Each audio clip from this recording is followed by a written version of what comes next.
রৌদ্রোজ্জ্বল সকাল। হাতে পানির পাইপ নিয়ে ইশরাত বাগানে পানি দিচ্ছিল। অতিরিক্ত গরম পোড়ায় রোদের তাপে গাছগুলো মুচড়ে যাচ্ছে। হঠাৎ বাড়ির দিকে চোখ গেলে দেখতে পেল grey colour shirt, black colour pant পরিহিত সুঠাম দেহের পুরুষ হেঁটে এদিকে আসছে। চোখ আলগোছে সরিয়ে নিল ইশরাত। কি করছো? বাগানে পানি দিচ্ছি, দেখতে পাচ্ছেন না? না, এমনি জিজ্ঞেস করলাম। নাস্তা করেছো? এখানে করিনি, একটু পর করব। চলে আসো, একসাথে নাস্তা করব। ইশরাত কথা না বাড়িয়ে জাইনের সাথে বাড়ির ভিতর গেল। নাস্তার টেবিলে বসতেই অনিকা এসে নাস্তার টেবিলে জাইনের সাথে লেগে বসল। নাস্তা করেছিস? হ্যাঁ করেছি। ভাইয়ার সাথে একবার করে নাও, বলে পরোটা বের করে অনিকাকে দিল। ইশরাত তোমাকে কিছু দিব? না ভাইয়া, লাগবে না, আমার শেষ। জাইনের মুখ চুপসে গেল। ইশরাত নাস্তা শেষ করে নিজের রুমের দিকে চলে গেল। রুমে গিয়ে নুসরাতকে মুচড়ি করতে দেখল। শরীরে হাত দিয়ে তাপ পরীক্ষা করে দেখল স্বাভাবিক আছে কিনা। ফজরের ওয়াক্তের নামাজের পর থেকে পেট ব্যথার জন্য কান্না করছিল। শরীর ঠিক থাকলে এতক্ষণে কথা বলতে বলতে কান চালাপালা করে দিত। রুমের দরজায় নক পড়ল। দরজা খোলা আছে, ভিতরে আসো। আরশ বাহিরে দাঁড়িয়ে রইল। ভিতরে কাউকে শুয়ে থাকতে দেখে। ইশরাত তোমার ল্যাপটপটা একবার দেওয়া যাবে? আসলে ব্যবসার কিছু ডকুমেন্টস তোমার ল্যাপটপে আছে, আঙ্কেল বলল। হ্যাঁ হ্যাঁ দিচ্ছি ভাইয়া। বইয়ের টেবিলের উপর থেকে ল্যাপটপ এনে দিল আজকে। পাসওয়ার্ড কি? 1421,19,18,120 ভাইয়া যদি ভুলে যান, তাহলে নুসরাতের নামের এলফাবেটের সংখ্যা আকারে গণে নেবেন। ও, ও এরকম সাপের মতো পেঁচিয়ে শুয়ে আছে কেন? নুসরাতের শরীর খারাপ করেছে। ইশরাত ওকে বলবে যাতে চুলগুলো বান করে রাখে। সবসময় অগোছালো তাকে ওর চুল। ইশরাত নুসরাতের দিকে তাকিয়ে দেখল মাঝামাঝি আকারের লম্বা চুলগুলো অগোছালোভাবে মুখের উপর পরে একপাশ ঘুরিয়ে রেখেছে। মেয়েটাকে বলেও চুল বান করা যায় না, এজন্য আম্মু মাঝে মাঝে দু একটা থাপ্পড় মারে। দরজার সামনে থেকে চলে যেতে গিয়ে আবার ফিরে এলো আরশ। ভাইয়া আর কিছু দরকার? আর ওকে বলে দিবে ছেলেদের মতো জিন্স আর টি শার্ট না পরতে। মেয়ের মতো থ্রি পিস, না হলে কুর্তা পরতে। আমার পছন্দ নয় মেয়েদের এসব কাপড় পরা। ও অনেক শব্দ করে কথা বলে। মেয়ে মানুষ, গলা ফাটিয়ে কথা বলাও আমার পছন্দ নয়। আর এসব করলে ওকে বলবে আমার সামনে না পড়তে। ঠিক আছে ভাইয়া, এদের যদি সামনাসামনি দেখা হয় তাহলে কি হবে? নুসরাত তো কারোর কথা শোনার পাত্রী নয়। এবার মনে হচ্ছে বাড়িতে তৃতীয় বিশ্বযুদ্ধ লেগে যাবে। নিজ মনে বিড়বিড় করে ভার্সিটিতে যাওয়ার জন্য রেডি হতে গেল ইশরাত। ইশরাত চলেছে একা, পথের সঙ্গী হলে দুষ্কৃতাতে। ইশরাত সোনা রাগ করে না, রাগ করলে তোমায় লাগে ভালো। ইশরাত পায়ের জুতো খুলে হাতে নিল। এতদিন ধরে আজব আজব কথা শুনে বিরক্ত। জুতো খুলে ঢিল মারল ছেলেটার মাথায়। নিশানা ঠিকঠাক, ছেলেটার মাথা বরাবর গিয়ে পড়ল জুতো। ছেলেটা হয়তো বুঝতে পারেনি ইশরাত জুতো খুলে ঢিল মারবে। আকস্মিক এমন ঘটনায় ছেলেটা হতভম্ব হয়ে তাকিয়ে থাকল। আজ তোর একদিন কি? আমার একদিন, বলে বাপায়ের জুতো খুলল পিটানোর জন্য, তার আগেই বাইক নিয়ে শো করে পাশ কাটিয়ে চলে গেল। বেবি, আজকে মনে হচ্ছে তোমার মাথা হট। আগামীকাল দেখা করব বেবি। ফ্লাইং কিস দিয়ে বলল বাই বাই। ইশরাত হতে 5 হাত দূরে বাইক থামিয়ে আবার বলল, বেবি কাল দেখা করব। আজ তুমি ভার্সিটিতে যাও কেমন? উম্মা, শালা বদমাস। আরেকদিন হাতের কাছে পায়ে পিটিয়ে তোর অবস্থা কি করি দেখিস। আর যে মুখ দিয়ে ফ্লাইং কিস দিচ্ছিস ওই মুখই আমি বাকিয়ে দিব। জুতা পরতে পরতে চিৎকার করে বলল, বেবি টাটা বাবায়। বাইক নিয়ে শো করে চলে গেল ছেলেটা। নাজমিন বেগম রুমে এসে দেখলেন নুসরাত এখনো ঘুমিয়ে আছে। হাত দিয়ে ধাক্কা দিলেন, নরম সুরে বললেন, কিছু খাবার খেয়ে নেয়। খাবো না, পেট ব্যথা করছে। এখনো কমেনি? না, পেট ব্যথার জন্য টেনে টেনে কথা বলল। যা গিয়ে শাওয়ার নিয়ে আয়। আমি পানি গরম করছি, শাওয়ার নিলে ভালো লাগবে। কিছু খাবারও খেয়ে নিবি। খাবো না। চুপচাপ নিচে নেমে এসে টেবিলে বসবি, আমার যেন আবার তোকে না ডাকতে হয়। নুসরাত তোত্তারামি করল না। পেট ব্যথার জন্য কথা বলতে ইচ্ছে হচ্ছে না। বিছানা থেকে উঠে ওয়াশরুমে চলে গেল। নাস্তা শেষ করে চুপচাপ রুমে যাওয়ার পথে মেহেরুন নেছা পিছন থেকে ডাকলেন, আমার রুমে আয়। রোবটের মতো হেঁটে গেল দাদির রুমে। মাহেরু নেছা হাত দিয়ে দেখিয়ে দিলেন ওনার পাশে বসার জন্য। আজ আর গায়ে লেগে বসল না নুসরাত, নির্দিষ্ট দূরত্ব রেখে বসল। আজ এত চুপচাপ হইয়া রইছস কেন? পেট ব্যথা করছে। মেহেরুন নেছা বুঝে নিলেন যা বুঝার। প্রতি মাসেই এরকম হয়। পেট ব্যথার জন্য 2-1 দিন বাঁচাল মেয়েটা চুপচাপ হয়ে যায়। বাড়িতে বড় চাচা, বড় ভাইয়েরা থাকায় আজ আর চিৎকার করছে না।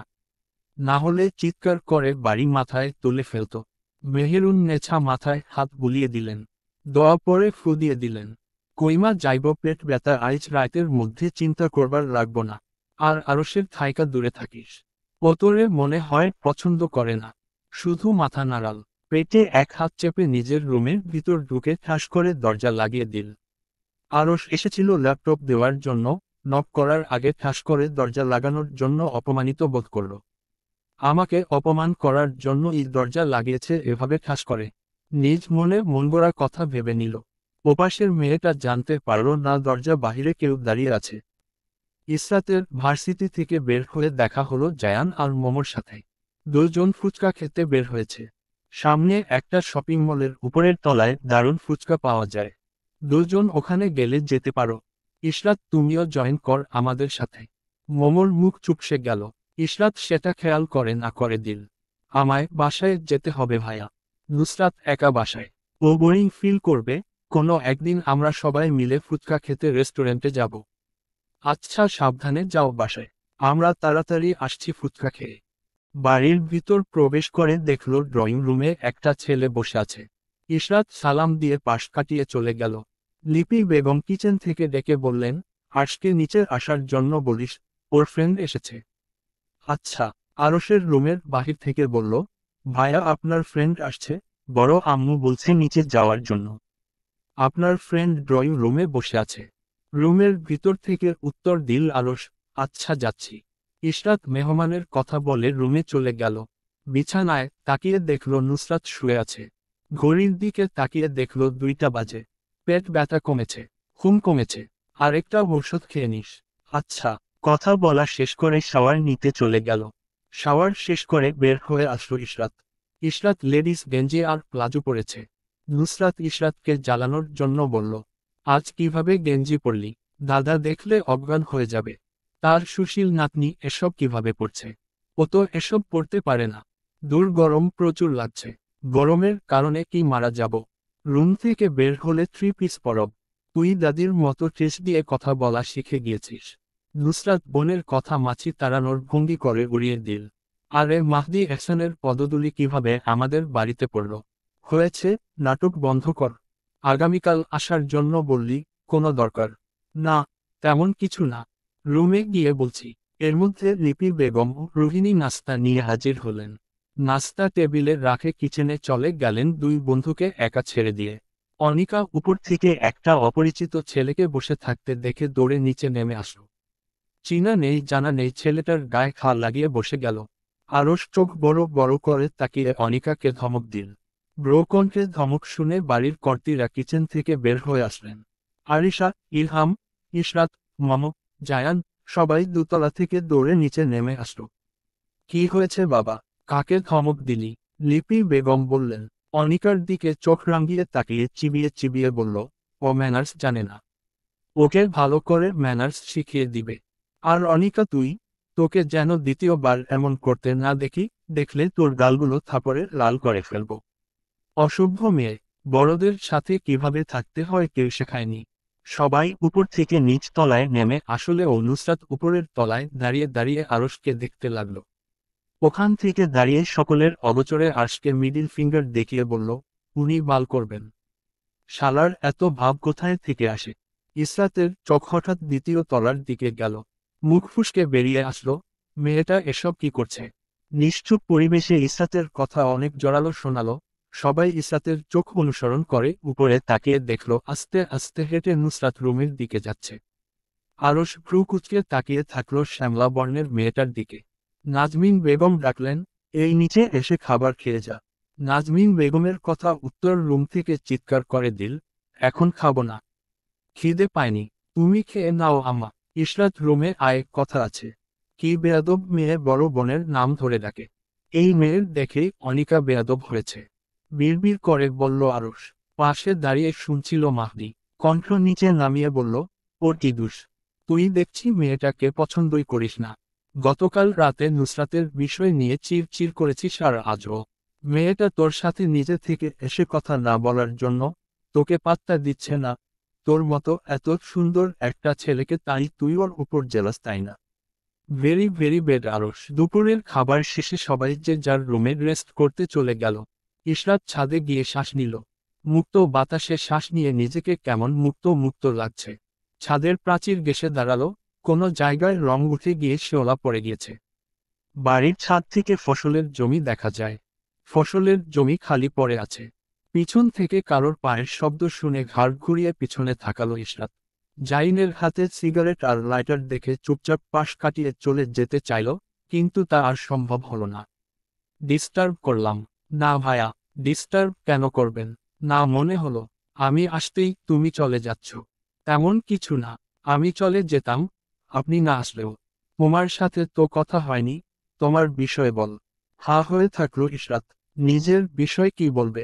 কোনো প্রশ্ন না করলে। ইশরাতকে চুপ থাকতে দেখে জাইন জিজ্ঞেস করলো, এইবার কোন ক্লাসে? ডিপ্লোমা করছি। ভালো। কি নিয়ে ডিপ্লোমা করছো? আর সেমিস্টার কত? Fashion designing. 7 নং সেমিস্টার শেষ করব এবার। আর কিছু দিন পর পরীক্ষা। নিশ্চুপ পরিবেশ, দুজন মানবের নিঃশ্বাসের শব্দ শোনা যাচ্ছে। জাইন কিছু বুঝল, হয়তো বা ইশরাত তার সাথে কথা বলতে চাইছে না, তাই এরকম চুপচাপ। ছাদ থেকে নিচে নেমে গেল। জায়ান নিচ তলা থেকে চিৎকার করে সবাইকে ডাকছে, ফুচকা খাওয়ানোর জন্য। রেস্টুরেন্টে যাবে, সবাইকে রেডি হতে বলছে। ইশরাত যাওয়ার জন্য অমত প্রকাশ করল। জায়ান কাউকে ছাড়ার পাত্র না, বগলদাবা করে সবাইকে নিয়ে যাবে। চিন্তা করেছে একবার, এখন সবাইকে নিয়ে যাবে। জাইন, তুইও আমাদের সাথে জয়েন কর। এই সকল হাইজেনিক খাবার আমি খাই না, তুই জানিস না। তোরা যা গিয়ে এনজয় করে আয়। ঠান্ডা গলায় বলল জাইন। ভাইয়া, কিছুটা ন্যাকামি করে ডাকলো অনিকা। ইশরাত মুখ বিকৃত করল, আবার নতুন নাটক শুরু করেছে। আসো না আমাদের সাথে, অনেক মজা হবে। চোখের পাতা ফেলতে ফেলতে বলল। নুসরাত শান্ত নয়নে দেখল অনিকাকে। চুপচাপ তাকিয়ে হাঁটা দিল অনিকার উদ্দেশ্যে। অনিকার মুখের কাছে নিজের মুখ নিল। ন্যাকা চৌ বলে থেমে গেল। আশেপাশে তাকিয়ে দেখল বড় ভাইয়েরা তার দিকে তাকিয়ে আছে। নিজের মুখ সামলালো। ন্যাকামি করে কথা বলবি না। আরেকদিন এমন করে কথা বলবি এক লাথ দিয়ে কোমর ভেঙে ফেলব। ছোটখাটো জটলা দেখে দাঁড়িয়ে ছিল আরশ। আবার সেই কর্কশ গলার কথা শুনল। অনিকাকে শাসিয়ে নিজের রুমের দিকে চলে গেল নুসরাত। আরশ নিজের জায়গায় বিমূঢ় হয়ে দাঁড়িয়ে রইল। রেস্টুরেন্টের টেবিলে সবাই গোল হয়ে বসে আছে। জাইনের এক পাশে অনিকা, অন্য পাশে ইশরাত। জাইন মোবাইল স্ক্রোল করছে। জাইনের এখানে আসার কোনো ইচ্ছে ছিল না। এসব মেয়েলি জিনিসে থাকে নিয়ে আসার কি প্রয়োজন ছিল? সে বুঝে না, এই জায়ানটাও হয়েছে মেয়েদের মতো। ফুচকা আবার ছেলেরা খায় নাকি? চেয়ার থেকে উঠল জাইন। রেস্টুরেন্টের সামনের করিডোরে গেল। পকেট থেকে গ্যাস লাইট ও সিগারেট বের করল জাইন। সিগারেট ঠোঁটে গুজে থান দিয়ে ধোয়া নাক মুখ দিয়ে বের করল। আশপাশ দেখতে গিয়ে কাচের দেয়ালের বাহিরে চোখ আটকালো ইশরাতের। হৎপিণ্ডের বেগ হালকা বাড়ল। গোলাপি ঠোঁটগুলো কেঁপে উঠল। হাত দাঁড়া হাতে চিমটি কাটল। নিজের চোখ সংযত করে ফিরিয়ে আনলো টেবিলের উপরে। চোখ নামিয়ে টেবিলের দিকে তাকিয়ে থাকল। জাইনের মোবাইলে কল আসলো। পকেট থেকে মোবাইল বের করার পর ওয়ালপেপারে ভেসে উঠল লাহ। কল ধরে সিগারেট ঠোঁটে গজল। ধোয়া বের করে বলল, বল। আমি আসছি বাংলাদেশ 2-1 মোড়ে। খুব বলে ফোন রেখে দিল। বাংলাদেশের ঋতুর এখন ঠিক ঠিকানা নেই। গ্রীষ্মকালে এখন বৃষ্টি হয়, আর শীতকালে ও বৃষ্টি হয়।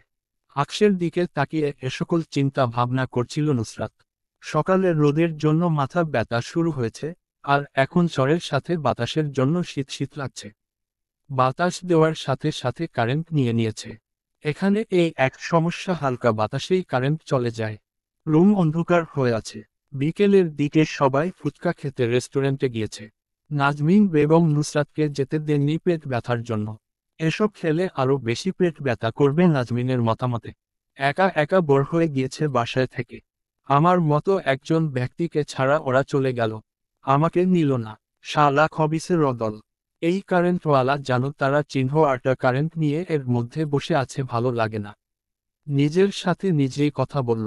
মাঝারি আকারের কার্লি চুলগুলো হাত খোপা করল।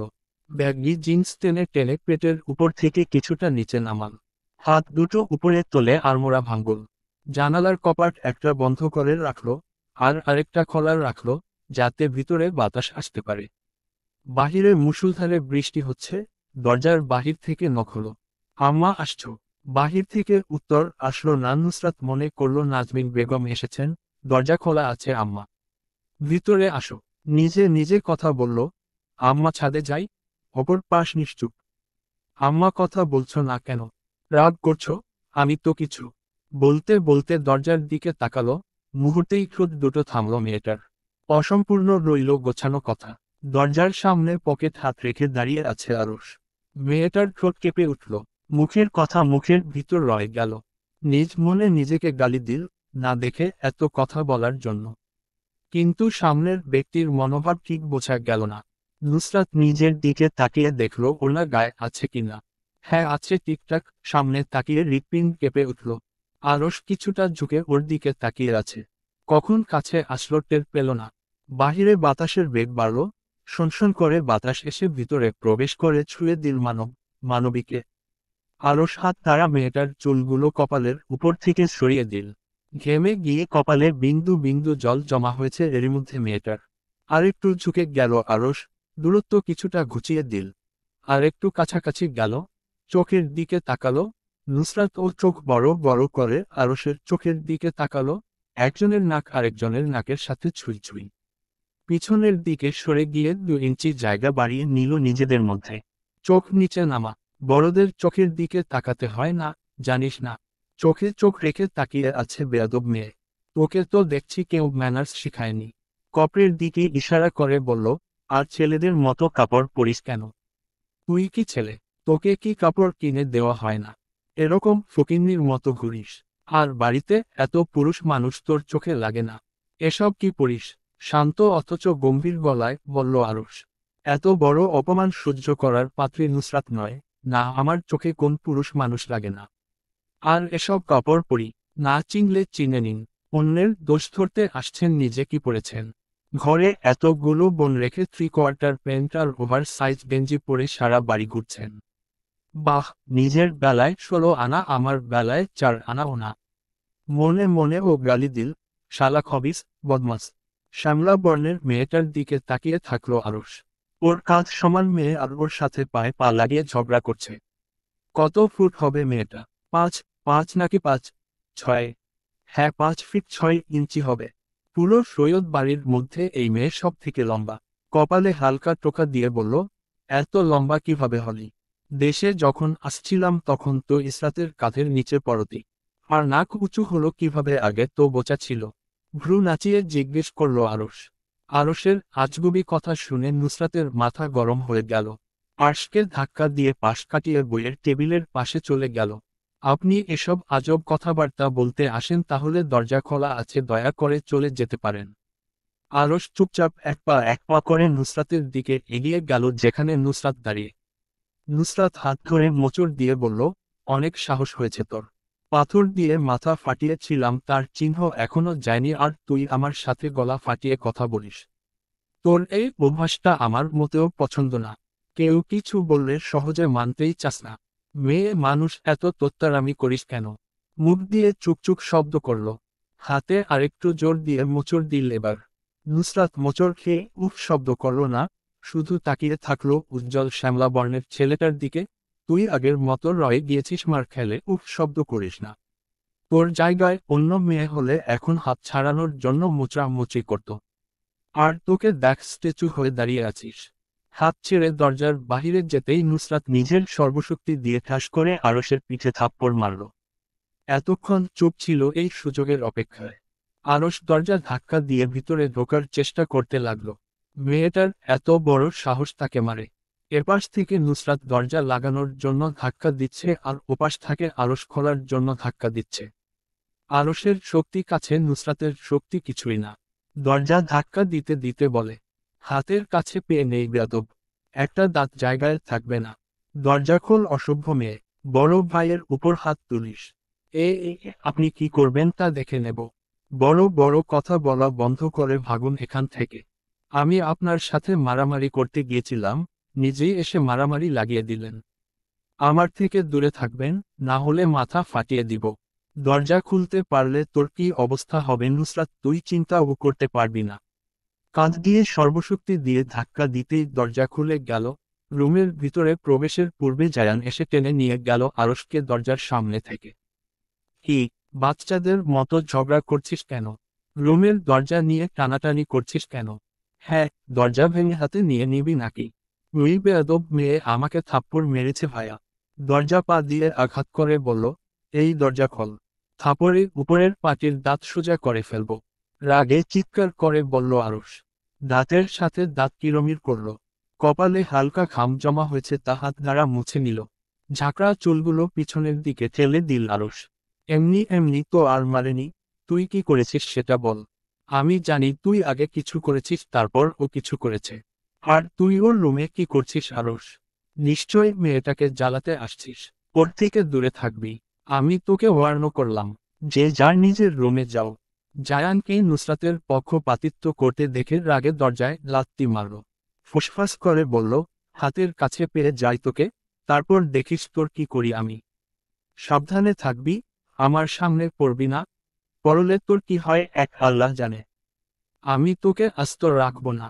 রাগে গোজগোজ করতে করতে নিজের রুমে চলে গেল আরশ। ইশরাত নীরব দর্শক হয়ে এতক্ষণ এ সব দেখছিল। সবাই এখানে হাজির হলেও এক ব্যক্তি এখান থেকে উদাও। The great Syed Zain Helal. নুসরাত রুমের দরজা খোলার পর ইশরাত রুমে ঢুকল। কি হয়েছে? নিশ্চুপ। নুসরাতকে সময় দিল। ইশরাত জানে সময় হলে নিজে থেকে জানাবে নুসরাত। কি হয়েছে আরশের সাথে? চুপচাপ ওয়াশরুমে চলে গেল। বাড়িটা নিস্তব্ধ ছিল, এদের ঝগড়ার পর আরো বেশি নিস্তব্ধতা গেড়ে বসেছে। আজ সকাল সকাল ঘুম থেকে উঠে নুসরাত ভার্সিটিতে যাওয়ার জন্য রেডি হচ্ছে। এক সপ্তাহ হয়ে গিয়েছে ভার্সিটিতে যায়নি। পুরো বাড়ি তোলে ফেলেছে মেয়েটা। এটা কোথায়, সেটা কোথায় বলে বলে। আম্মা আমার মাস্ক কই? নাজমিন বেগম নিচতলা থেকে চিৎকার করে বললেন। কাবার্ডে রাখা আছে দেখ। আম্মা আমার হিজাবের ক্যাপ কোথায়? আমার মাথায়। জিনিস ঠিক জায়গায় রাখিস না কেন? ঠিক জায়গায় রাখলে তো আর এভাবে খুঁজতে হয় না। নিজে খুঁজে নে। আমি পারবো না, আমার কাজ আছে। মুখ চুপ সে হিজাবের ক্যাপ খুঁজতে লাগলো। খুঁজে না পেয়ে ইসরাতের কাবার্ড থেকে তার হিজাবের ক্যাপ বের করে পরে নিল। নিচতলায় ড্রয়িং রুমে বসে খবরের কাগজ পড়ছেন হেলাল সাহেব। সিঁড়ি বেয়ে লাফিয়ে লাফিয়ে নুসরাতকে নামতে দেখে হাত দিয়ে কাছে ডাকলেন। উনার পাশ দেখিয়ে ইশারায় বসতে বললেন। ভার্সিটিতে যাচ্ছ? জি। নাস্তা করা শেষ? জি না। কাল সন্ধ্যায় শুনলাম আরশের সাথে ঝগড়া হয়েছে। তেমন কিছু না বড় আব্বু। হেলাল সাহেব নুসরাতের মাথায় হাত বুলিয়ে দিলেন। কিছুক্ষণ চুপ করে নুসরাতের মুখের দিকে তাকিয়ে থাকলেন। ধীরে সুস্থে বললেন, হেলাল মা শুনো, মেয়েরা আস্তে ধীরে হাঁটে, এরকম লাফিয়ে লাফিয়ে হাঁটলে মানুষ খারাপ বলবে। আমাদের সামনে এভাবে হাঁটলে কোনো সমস্যা নেই, কিন্তু বাহিরের মানুষের সামনে এভাবে করবে না। আর মাথায় সব সময় ওড়না রাখবে। নুসরাত হ্যাঁ ভঙ্গিতে মাথা নাড়াল। হেলাল সাহেব বললেন, চলো মা নাস্তা করে নাও। নুসরাত হেলালের পিছন পিছন হেঁটে গিয়ে খাবার টেবিলে বসল। সকাল 8:15 বাজতেই সবাই এক এক করে খাবার টেবিলে হাজির হলো নাস্তার টেবিলে। এদিক সেদিকে থাকাতে গিয়ে নুসরাতের চোখ পড়ল আরশের উপর, যে তার দিকে তীক্ষ্ণ চোখে তাকিয়ে আছে। মুখ দেখে বোঝা যাচ্ছে একা পেলে কাঁচা চিবিয়ে খাবে।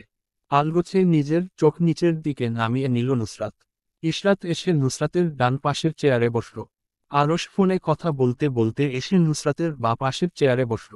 ওপাশের লোক কি বলল বোঝা গেল না। ঠিক আছে, চলে আসুন অফিসে, ওখানে দেখা হচ্ছে আপনার সাথে মিস ডেলা আমান। তারপর ফোন রেখে দিয়ে নুসরাতের দিকে শান্ত দৃষ্টিতে তাকালো। জুসের গ্লাস হাতে নেওয়ার বাহানা করে নুসরাতের কানের কাছে মুখ নিল। বলেছিলাম না আমার চোখের সামনে পড়বি না। তোকে একা পেয়ে যাই দেখিস কি করি। জুস হাতে নিয়ে সরে আসার সময় নুসরাতের চুলের সুবাস আরশের নাকে গেল। নাক মুখ কুচকে নুসরাতকে ধমকে বলল, চুলে শ্যাম্পু করিস না। কি বাজে গন্ধ তোর চুলে, ছি। মেয়ে মানুষ এত অপরিষ্কার হয়, তোকে না দেখলে জানতেই পারতাম না। নুসরাত কোনো কথার উত্তর দিল না। নিজের খাবার খাওয়ায় ব্যস্ত হয়ে গেল।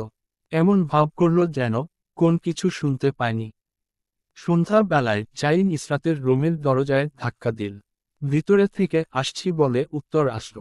5 মিনিট পর যখন আসলো না বিকট শব্দে ধমক দিল জাইন। কি করছো তুমি? দরজা খুলতে এত সময় লাগে? তাড়াতাড়ি আসো, আমার কাজ আছে। তোমার মতো বসে নেই। রুমের দরজা খুলে তাড়াতাড়ি বের হয়ে আসলো ইশরাত। ধমক খাওয়ার পর ও মেয়েটা সুন্দর করে উত্তর দিল, জি ভাইয়া বলুন। জাইন কর্কশ গলায় বলল, ওয়াইফাই এর পাসওয়ার্ডটা দাও। আসলে ভাইয়া আব্বু ওয়াইফাই লাগায়নি বাসায়। জাইন নাক মুখ বিকৃত করে ধমক দিল, এতদিন ধরে বলনি কেন? বাসায় ওয়াইফাই নেই। তোমরা তো আগের মতো ব্যাকডেটে ট্রয় গিয়েছ। চাচা লাগায়নি কেন? অনিকা, আহান আর আরিশার পড়ার ক্ষতি হবে বলে। হাত দিয়ে চুল মুঠোয় বন্ধি করল। মুখের শেষ জল মুছল। এই তোমরা কি পাগল? পড়ার ক্ষতি হওয়ার হলে এমনিতেই হবে। এসব ফাউল লজিক কে দিয়েছে তোমাদের? জাইন বিড়বিড় করল, কুল জাইন কুল। এখানে দাঁড়িয়ে দাঁড়িয়ে আমার মুখ দেখছ কেন? যাও পড়তে বসো। আরেকটা ধমক খেয়ে ইসরাতের মুখ চুপসে গেল। সুন্দর মুখটা কালো হয়ে গেল। এই শুনো, চাচচু বাসায় আছে? জি আছে আব্বু বাসায়। জাইন আর এক মুহূর্ত অপেক্ষা করল না, ব্যস্ত ভঙ্গিতে নাসির উদ্দিনের রুমের দিকে চলে গেল। নাসির উদ্দিনের সাথে কিছু গুরুত্বপূর্ণ ডিসকাস শেষ করে ফোন কানে লাগিয়ে হ্যালো হ্যালো বলে নিজের রুমের ভিতর চলে গেল জাইন। রাত 8টার সময় ওয়াইফাই লাইন লাগানোর জন্য কিছু লোক আসলো। ওয়াইফাই লাগানো শেষ করে জাইনকে জিজ্ঞেস করলো কানেকশন কোথায় পর্যন্ত রাখবো। জাইনকে কথা বলতে না দিয়ে মেহেরুন্নেছা বললেন, কমপক্ষে সিলেট সদর পর্যন্ত ওয়াইফাই এর নেটওয়ার্ক রাখো। ওয়াইফাই এর লোকেরা মেহেরুন্নেছার দিকে হা করে তাকিয়ে থাকলো। এই হা কইরা তাকায়া আছো ছোকে? মুখ দিয়া তো মশা ডুইকা যাইব। যেইডা বলছি ওইডা কর। জাইন ইশারা দিয়ে বলল হ্যাঁ বলতে। জাইনের কথা মতো সবাই হ্যাঁ বলল। নুসরাত এসে মেহেরুন্নেছাকে টেনে নিয়ে চলে গেল। বাসার সামনে পর্যন্ত নেট থাকলেই হবে। ওয়াইফাই লাগানোর পর লোকেরা চলে গেল। ইশরাত চিংড়ি মাছের তরকারিটা এদিকে দাও। ইশরাত নিজের খাবার খেতে থাকলো। জাইনের কথা কোনো উত্তর দিন না। এমন ভাব করল যেন ও শুনেইনি জাইনের কথা। মেহেরুন্নেছা পান খাওয়া লাল দাঁত বের করে বললেন, এই ছেমরি, বড় ভাই কি কর শুনতে পাস না? বেয়াদব ছেমরি। জাইন মেহেরুন্নেছার প্রিয় নাতি। জাইনের কথা না শুনলে মেহেরুন্নেছা নাক ফুলিয়ে ফেলেন।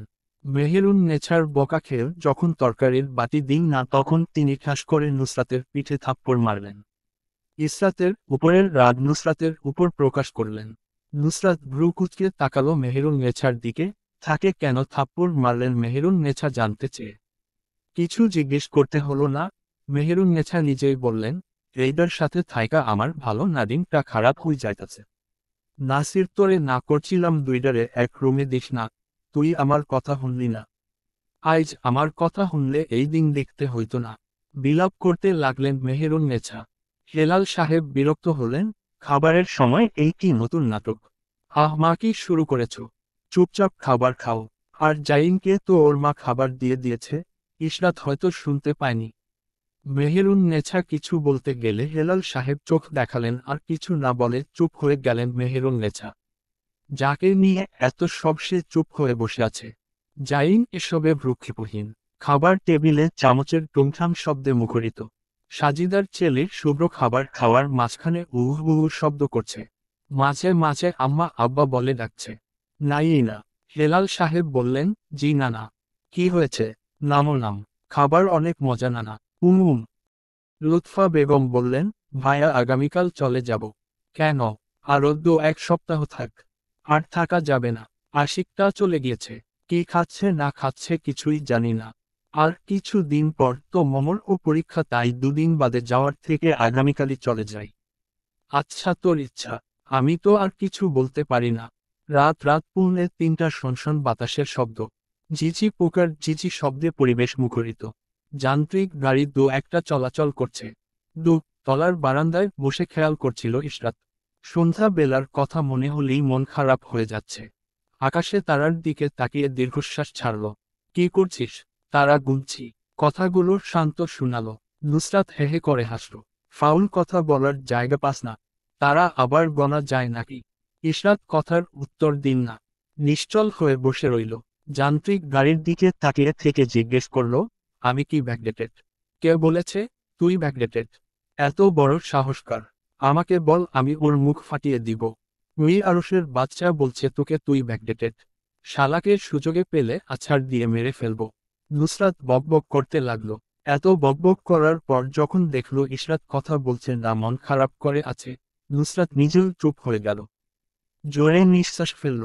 বারান্দার দেয়ালের সাথে লেগে বসে ইশরাতকে ইশারা করে তার কাছে বসার জন্য বলল, আচ্ছা যেই বলুক না কেন কথাটা মন খারাপ করিস না। দাদা ও তো আমাকে কত কি বলে, আমি কখনো মন খারাপ করি? কিন্তু দাদি দেখেছিলি জাইন ভাইয়ের পক্ষপাতিত্ব করে আমাকে ধমক দিয়েছিল। তুই জানিস না, দাদার পছন্দের নাতি আরশ ভাই আর জাইন ভাই, এই দুজনের কথা না শুনলে দাদা গাল ফুলায়। তুই আর মন খারাপ করিস না। কিন্তু আর কোনো কথা নয়, চল শুয়ে পড়ি। আজ অনেক ঘুম আসছে, সারাদিন ধরে অনেক পরিশ্রম করছি, শরীর ব্যথা হয়ে গিয়েছে। বিছানায় শুয়ে পড়ে নুসরাত মুখ দিয়ে ব্যথাতুর শব্দ করল, হায় হায়, কোমর ব্যথায় কোমর ফেটে যাচ্ছে। সকালবেলা যখন ইশরাত বাগানে পানি দিচ্ছিল তখন দোতলার বারান্দা থেকে জাইন ইশরাতকে ডাকল। ইশরাত শুনতে পেয়েও প্রতিউত্তর করল না। জাইন মনে করল হয়তো বা শুনতে পায়নি, তাই তাড়াতাড়ি করে নিচে এসে বাগানে গেল। গিয়ে দেখল বাগানে পানি দেওয়া শেষ করে ইশরাত পানির পাইপ বাড়ির পিছনের ঘরে রাখার জন্য নিয়ে যাচ্ছে। জাইন ডাকল, ইশরাত। না, মেয়েটা এবার ও প্রতিউত্তর করল না। জাইন দৌড়ে গিয়ে পিছন থেকে হাত চেপে ধরল মেয়েটার। ইশরাত হাত আলগোছে ছাড়িয়ে নিল। শান্ত অথচ গম্ভীর চোখে থাকাল জাইনের দিকে হাত তোলে শাসালো, পারমিশন ছাড়া আমার হাত ধরবেন না ভাইয়া।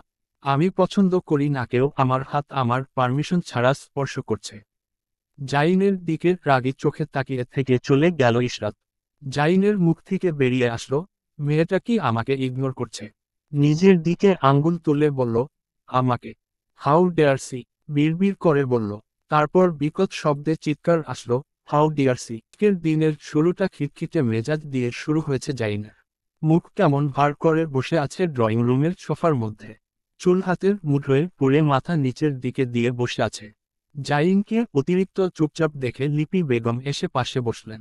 পিঠে হাত বুলিয়ে জিজ্ঞেস করলেন, বাবার শরীর খারাপ করেছে, কাজে যাবি না? জাইনের সোজাসাপটা উত্তর, না আম্মু। কিছু খাবি? এই মুহূর্তে ব্ল্যাক কফি দিলে বেশি ভালো হয়। আচ্ছা, তুই রুমে গিয়ে রেস্ট কর, আমি কফি নিয়ে আসছি। জাইন রুমে যাওয়ার জন্য সোফা থেকে উঠে দাঁড়াতেই মাথা চক্কর দিল। সোফার হাতল এক হাত দিয়ে চেপে ধরে নিজেকে সামলালো। চোখের সামনে সবকিছু তিনটা করে ভাসল। ঠাস করে সোফায় বসে চোখ বন্ধ করে জোরে শ্বাস নিল জাইন। যখন স্থির হলো, তখন উঠে হাঁটা ধরল নিজের রুমের দিকে। আপনাদের স্যার তো দেখছি সময়ের বিষয়ে একটুও পাঞ্চুয়াল না। মিটিং হওয়ার কথা ছিল সকাল সকাল 10টায়, এখন বাজছে সকাল 10:05। আপনাদের স্যার কোথায়? মেয়েটার কথা শেষ হওয়ার পূর্বে কনফারেন্স রুমের দরজা ঠেলে ভিতরে প্রবেশ করল সুঠামদেহের অধিকারী সুদর্শন পুরুষ। কালো রঙের কোট, কালো রঙের প্যান্ট পুরুষটার সৌন্দর্যের পরিমাণ আরেকটু বাড়িয়ে দিয়েছে। I am so sorry, miss Dela Aman. হাতের ঘড়ির দিকে একবার তাকিয়ে বলল পুরুষটা, 7 minute late. Okay mister Arsh. তাহলে শুরু করা যাক। Yeah sure. নিজেদের মধ্যে কথা বলা শেষ করে উঠে দাঁড়ালো কনফারেন্স রুম থেকে বের হওয়ার জন্য। দরজার কাছে গিয়ে আরশ এক হাত দিয়ে সামনের দিকে ডেলাকে যাওয়ার জন্য ইশারা করল। ডেলা সামান্য হেসে সামনের দিকে চলে গেল। কনফারেন্স রুম থেকে বের হওয়ার পর আরশ এবং ডেলা একসাথে হেঁটে যাচ্ছিল। I am impress on you mister Arsh. Arsh হালকা হেসে ধন্যবাদ জানালো। জায়ান চুপচাপ শুয়ে সিলিং ফ্যানের দিকে তাকিয়ে তাকিয়ে ভাবছে এই ফ্যান যদি খুলে ঠাস করে তার উপর পড়ে তাহলে তার মুখ ফেটে গিয়ে দেখতে কি রকম হবে। ফোনের ভাইব্রেশনের শব্দে জায়ান নিজের চিন্তাভাবনা দুদিকে ছেড়ে ফেলে বিছানা হাতড়ে মোবাইল হাতে নিল। সেভ নাম্বারে যখন নাম লেখা দেখল ইনা তখন নাক মুখ কুঁচকে রইল। এই শাকচুন্নি এখন আমাকে কল দিচ্ছে কেন? রিং বাজতে বাজতে কলটা কেটে গেল। যার প্রয়োজন সে কল দিবে বলে ফোন রাখতে যাবে, এর মধ্যে আবার কল আসলো। ফোনটা কানে লাগিয়ে কর্কশ গলায় বলল, হ্যালো। মিহি সুরে ইনা বলল, বাবু কল ধরছ না কেন? রাগ করেছ? জায়ান অবাক হয়ে ফোনের দিকে তাকিয়ে থাকল। মুখ দিয়ে বের হয়ে আসলো, আছে এত ভালো করে কথা বলছে কেন? বাবু কি বলছো? না কিছু না। একটা কল দাও। এখন বাবু? একটু পর কল দেই। না এক্ষুনি দিবি তুই কল। এত তামাশা করছিস কেন? এই তো আসল রূপ বের হয়ে আসছে। এতক্ষণ ডং করছিল কেন শালি? বিড়বিড় করে বলল, বাবু কিছু বলছো? না জান, কিছুই বলিনি। তাহলে কলে আসো। কাদো কাদো মুখ করে জায়ান ভিডিও কলে গেল। নিজ মনে হাজারটা গালি দিল, ইনাকের সাথে নিজেকেও গালি দিল। কেন যে গিয়েছিল এর সাথে রিলেশনে। আবার নিজেই উত্তর দিল, আল্লাহ ভালো জানে। ভার্সিটি থেকে আসার পর শাওয়ার নিয়ে বিছানায় শুয়ে আছে নুসরাত। শরীরে কোন শক্তি খুঁজে পাচ্ছে না। এমনি বিছানার মধ্যে শুয়ে চিৎকার করছিল। যখন দেখল চিৎকার শুনে কেউ আসছে না, তখন আয়নার সামনে দাঁড়িয়ে বিকট শব্দে চিৎকার করল, আম্মা বলে। নাজমিন বেগম নিচ থেকে চিৎকার শুনে একবার উপরে তাকিয়ে আবার নিজের কাজে মনোযোগী হলেন। লিপি বেগম বললেন, নাজমিন যাচ্ছিস না কেন? মেয়েটা তোকে ডাকছে। আপা এমনি ডাকছে। ওসবে পাত্তা দিও না। যাস না, গিয়ে দেখ, দেখবি কোনো দরকারে ডাকছে। রুহিণী কথার মধ্যে ফোন কেটে বলল, গিয়ে দেখ বড় আপা আয়নার সামনে দাঁড়িয়ে আছে, চোখের ডার্ক সার্কেল দেখছে আর চিৎকার করছে। এটা প্রতি সপ্তাহে হয়। ভার্সিটিতে যেদিন যাবে মেয়েটা সেদিন এরকম চিৎকার করবে। লিপি বেগম দীর্ঘশ্বাস ফেললেন, ওহ বলে। নিচ তলা থেকে নুসরাতের চিৎকার শুনে কেউ না আসলেও পাশের রুম থেকে আরশ দৌড়ে নুসরাতের রুমে আসলো। মনে করল হয়তো কোন বিপদ হয়েছে। দরজার বাহির থেকে দেখল নুসরাত কার্লি চুলগুলো মুখের সামনে এনে মুখ দিয়ে হাও হাও শব্দ উচ্চারণ করছে। তারপর আবার সোজা হয়ে চুলগুলো সুন্দরভাবে আঁচড়াল। হাতের মুঠোয় চুল নিয়ে চুলগুলো একবার এপাশে আরেক পাশে নিয়ে পোজ দিতে লাগলো। এখন অবধি দরজার সামনে দাঁড়ানো আরশকে খেয়াল করেনি নুসরাত। আমি তোর জিনের মতো চিৎকার শুনে মনে করলাম কি নাকি বিপদ হয়েছে। আমি তো ভুলেই গিয়েছিলাম তুই নিজে একটা বড় বিপদ।